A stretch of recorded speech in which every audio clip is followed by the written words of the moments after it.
Hello everyone, and welcome back to Rudy's 1/6 World for another edition in our ongoing retrospective figure showcase series.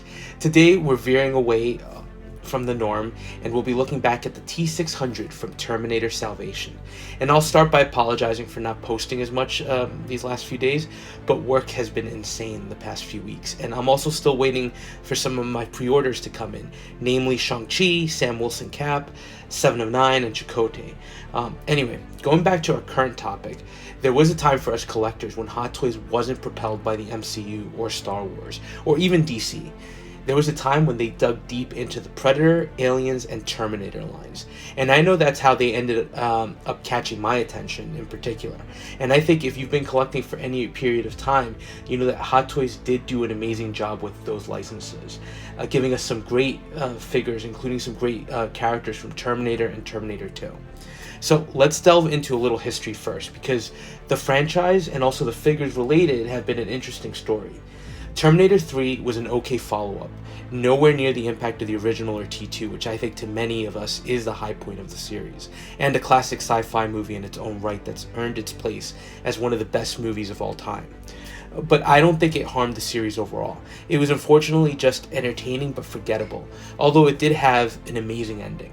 So after a hiatus came word of a new movie taking place in the future during the war with the machines. So that alone seemed like an intriguing concept. And then of course word came in that Christian Bale had been cast as John Connor, and as fans I think we were even more excited by the thought of what this could be. And I think Hot Toys did as well, because they went deep into this line. And granted, some of the figures were just alternate versions. For example, they did a concept version of the T-600, and they also did a T-600 with a human mask, which accurately enough to the lore looked completely fake, as John Connor mentioned, as Kyle Reese mentioned in the first movie. Then we get two versions of John Connor and Marcus Wright, who ended up being one of the movie's protagonists, played by Sam Worthington of Avatar fame. I will say that I picked up almost all the figures in the line, and that is because I honestly loved the movie. I'm pretty sure I'm in the minority here, but I just loved the cast. I loved the storyline. It was an entirely different premise in the franchise that at least tried something different beyond the time travel and saving John Connor bits.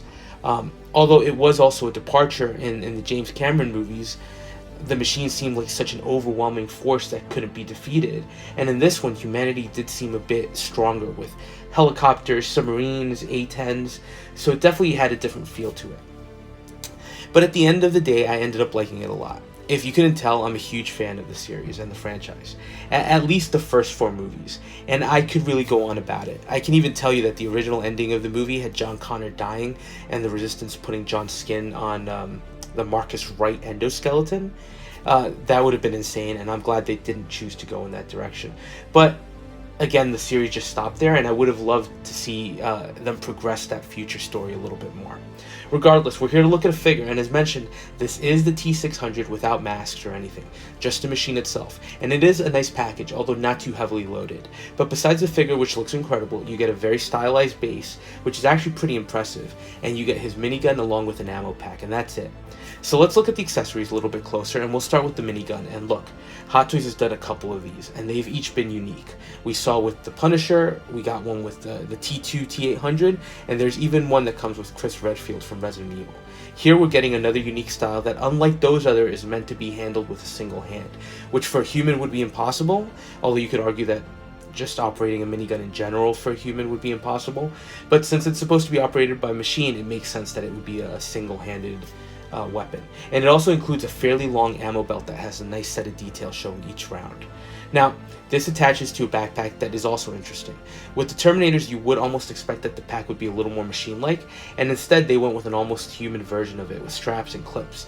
So it almost feels like the machines have just commandeered human weaponry. I mention this because the concept version of the figure does have a more mechanized pack, but the detail work here is astounding, and the straps are heavily worn, so it looks like this has been used in a war-torn environment.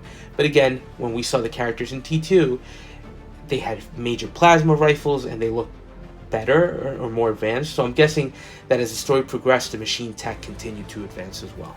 And finally, you get the stand, which is modular in construction and comes in two pieces that you actually have to assemble. And it's meant to represent some grading. And there is a real nice metallic paint app here. The other nice thing is that you have these gaps in the grating, almost like windows into the factory floor below. And what you get here are these plastic panels that you drop in to create that glass floor system. It's really unique and looks great with the figure, giving it a nice diorama feel. And you don't actually have to put in the T-600 nameplate if you don't want to, giving you that extra bit of, I guess, customization. As for the figure itself, let's start with the sculpt, and it looks amazing. Now, these figures aren't the chrome like T-800s. They're meant to be the precursors, so as such, the metalwork is a little rougher, and the sculpt here is for a bigger robot, so it's a little larger than you would expect. But you're seeing the classic Terminator skull with the human-like teeth, the nice red eyes, and the amazing detail work showing all the panels along the sides of the skull and the top. And the jaw does articulate a little bit, but it overall just feels like it looks amazing for an older figure. Now, looking at the body, we've seen Hot Toys do some great engineering with the Iron Man figures, but that also extended to their earlier work, here with these endoskeletons. If you look at the chest area alone, he has tons of pistons connecting the skull to the neck and the arms, and pistons at the arms, at the chest, and even within the chest cavity itself.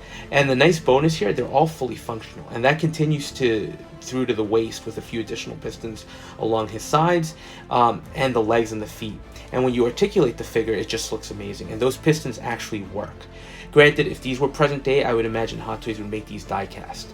These are all plastic here, and while they work, I do still try to be careful when posing, just to avoid bending or breaking any of them.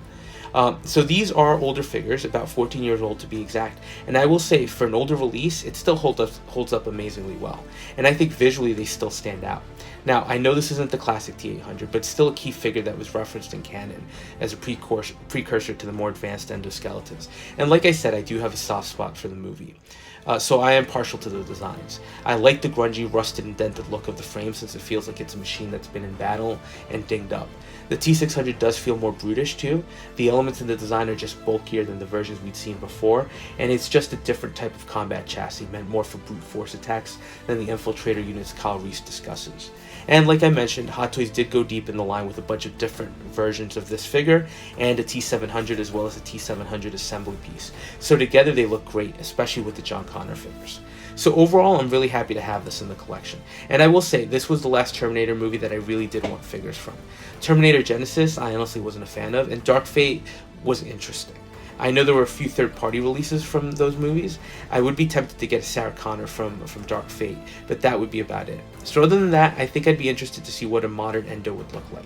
Obviously, we'd have some die-cast elements, and maybe whoever chose to make these would give us more moving parts. I just don't know if anyone would tackle these at this point. Unfortunately, I feel like each subsequent movie has tarnished the franchise a little bit. But that's a question of what the future might hold. And we are seeing some older licenses resurrected, so we'll just have to wait and see. So that was a quick look back at a great older figure that I think still holds up well, and it's actually pretty fun to work with. Let me know your thoughts and if there's any Terminator figure you'd be crossing your fingers for. And as always, thanks for watching, and if you are enjoying the content, please consider liking, commenting, and subscribing, and we'll touch base on the next video.